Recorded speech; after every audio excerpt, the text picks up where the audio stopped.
Okay जी। अब हम चलते हैं एक्सरसाइज 6 की तरफ। एक्सरसाइज 6 है आपके पास एरिया एंड पेरीमीटर। एक्सरसाइज का क्वेश्चन नंबर 15 जो आप अपनी स्क्रीन पर देख रहे हैं वो है find out the area of each of the following carpets.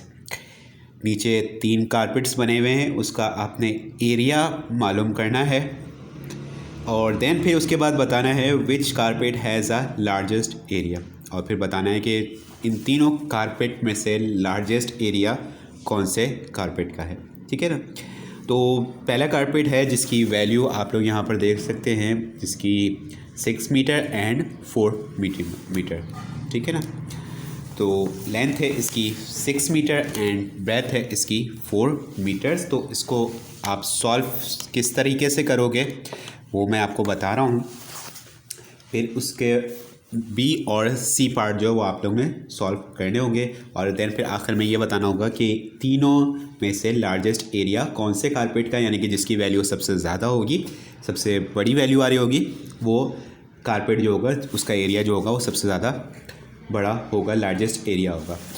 तो सबसे पहले आप सॉल्व करते हो कि यहाँ पर सॉल्व कर लोगे पार्ट ए को, इसके क्वेश्चन नंबर 15 एक्सरसाइज 6 के, जिसमें से लेंथ है, लेंथ को आप एल से शो करोगे। लेंथ है आपके पास 6 मीटर की और ब्रेथ यानी कि चौड़ाई है आपके पास 4 मीटर की। ठीक है ना। मालूम करना है आपको एरिया। एरिया को ए से शो किया जाता है, एरिया आपको मालूम करना है। एरिया का फॉर्मूला होता है, एरिया ए से शो किया जाता है, area is equals to length multiply by breadth, यानी कि लेंथ को ब्रेथ से मल्टीप्लाई कर दिया जाएगा तो हमारे पास एरिया मालूम हो जाएगा। Area is equals to length है हमारे पास 6, ब्रेथ है हमारे पास 4, 6 को 4 से मल्टीप्लाई कर देते हैं तो आ जाएगा हमारे पास 6 4 24, क्योंकि लेंथ भी आपके पास मीटर में दी गई थी, ब्रेथ भी आपके पास मीटर में ही दी गई थी। तो अब आप यहाँ पे यूनिट जो यूज़ करोगे वो भी मीटर का यूज़ करोगे, उसके ऊपर आप छोटा सा पावर 2 यानी कि स्क्वायर लगा दोगे, क्योंकि पूरे एरिया की बात की जा रही है। एरिया आ गया आपके पास पहले वाले कारपेट का, वो है 24 मीटर स्क्वायर। ठीक है ना। क्योंकि एरिया जब मालूम किया जाता है तो लेंथ को ब्रेथ से मल्टीप्लाई किया जाता है, तो उसके हिसाब से उसका यूनिट जो होता है वो स्क्वायर में शो किया जाता है। इसी तरह इसका बी पार्ट सॉल्व करोगे और इसका सी पार्ट सॉल्व करोगे आप लोग, कि फिर दोनों का बताओगे कि उसके बाद कि तीनों कारपेट में से सबसे ज़्यादा बड़ा एरिया किस कारपेट का, सिर्फ उसका आंसर लिख देना है कि कारपेट ए का या कारपेट बी का या कारपेट सी का। फॉर एग्जांपल कारपेट सी का आता है तो आप लिख दोगे आंसर में the largest area is carpet C, यानी कि अगर सी का आंसर आप सबसे ज़्यादा आता है तो उसका लिख दोगे। क्वेश्चन नंबर 15 था ये। देन फिर क्वेश्चन नंबर 17 पर चलते हैं इसी एक्सरसाइज का, जो कि है आपके पास find the area and perimeter of each of the following rectangles. Rectangles के बारे में आप लोग छोटी क्लासेस से पढ़ते हुए आ रहे हैं कि रेक्टेंगल एक ऐसी शेप होती है जिसकी अपोजिट दो साइड्स एक दूसरे के इक्वल होती है। अब रेक्टेंगल दिया गया, उसके अलग अलग एरियाज, लेंथ और ब्रेथ दी गई है, उसका आपने एरिया मालूम करना है और उसका आपने पेरीमीटर मालूम करना है। ठीक है ना। तो आप यहाँ पे क्या करने वाले हो, जैसे कि आप देख सकते हो क्वेश्चन नंबर 17 का ए है, पार्ट ए है, उसकी लेंथ जो है वो 4 सेंटीमीटर है और ब्रेथ जो है आपके पास 3 सेंटीमीटर है। तो मैं वैसे रेक्टेंगल आपको बनाना नहीं है, कंस्ट्रक्ट नहीं करना है, मैं सिर्फ आपको यहाँ पर सिर्फ समझाने के लिए वो रेक्टेंगल डिज़ाइन करके बता रहा हूँ कि किस तरह ये सॉल्व होगा। ठीक है ना। एरिया और पेरीमीटर मालूम करना, क्योंकि रेक्टेंगल को हम जानते हैं कि रेक्टेंगल की अपोजिट दो साइड बराबर होती है। अगर हम ये एक लाइन ले रहे हैं, इसको सपोज कर लेते हैं ये 4 सेंटीमीटर है। ठीक है।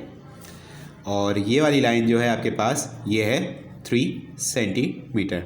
बनाना नहीं है इसलिए मैं भी यहाँ पे मेजरमेंट करके नहीं बना रहा हूँ, मैं सिर्फ आपको समझाने के लिए बता रहा हूँ। और ये लाइन आपके पास और ये लाइन, ये आपका रेक्टेंगल बन गया।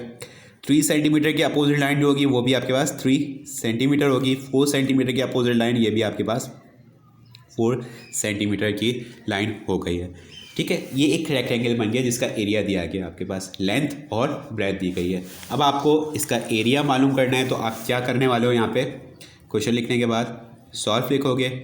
ठीक है, लेंथ है यहाँ पर आपके पास 4 सेंटीमीटर, ब्रेथ है आपके पास 3 सेंटीमीटर, मालूम करना है आपने एरिया, ए से शो करेंगे, और पेरीमीटर मालूम करना है आपके पास।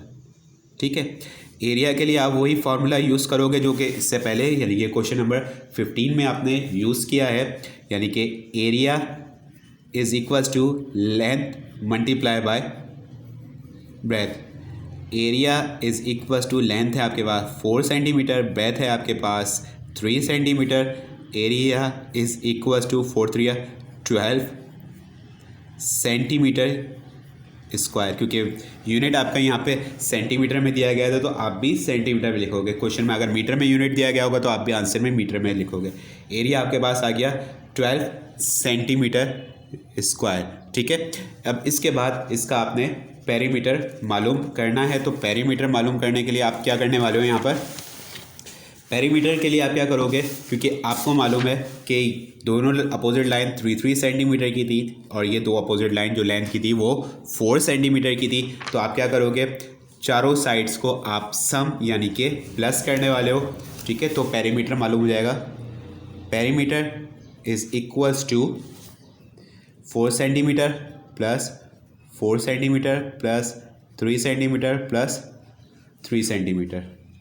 पेरीमीटर इज इक्वल्स टू 4 + 4 8, ये हो गए आपके पास है लेंथ की, प्लस 3 + 3 6, ये हो गया आपके पास 8 में 6 प्लस कर लिया तो पेरीमीटर आ गया आपके पास 14 सेंटीमीटर।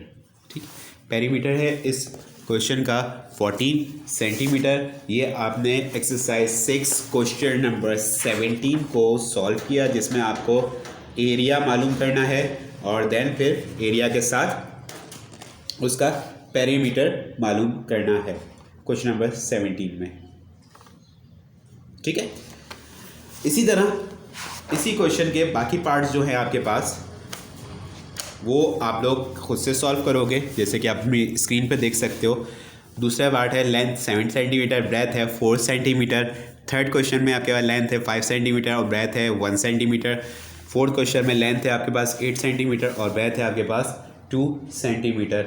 ठीक है, ये एक क्वेश्चन मैंने सॉल्व किया है जिसमें एरिया और पेरीमीटर मैंने मालूम किया है। बाकी के 3 क्वेश्चन हैं जिसमें से आप लोग तीनों सॉल्व करोगे, जिसका आप लोग एरिया और पेरीमीटर मालूम करोगे खुद से। ठीक है, इसके अलावा आप लोग ने मंथ ऑफ दिसंबर में डेफिनेशन लिखनी है एरिया की।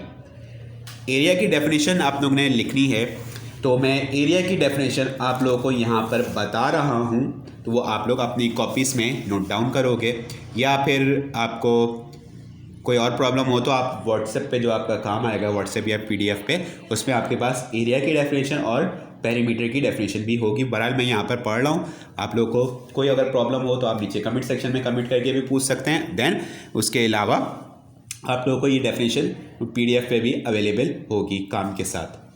Definition of area: the amount AMOUNT amount of space inside the boundary of a two-dimensional shape। किसी भी ऑब्जेक्ट का या किसी भी शेप का जो इनसाइड बाउंड्री के जो अंदर वाला जो एरिया होता है, स्पेस जो होती है, इसे आप एरिया कहते हो। कि चारों बाउंड्रीज़ का जो कवर्ड साइड होता है, इंटरनल साइड जो होता है, इनसाइड जो होता है, वो आपका वो कहलाता है एरिया कहलाता है। ठीक है ना। Definition of perimeter: the distance around the outside of two dimensional shape.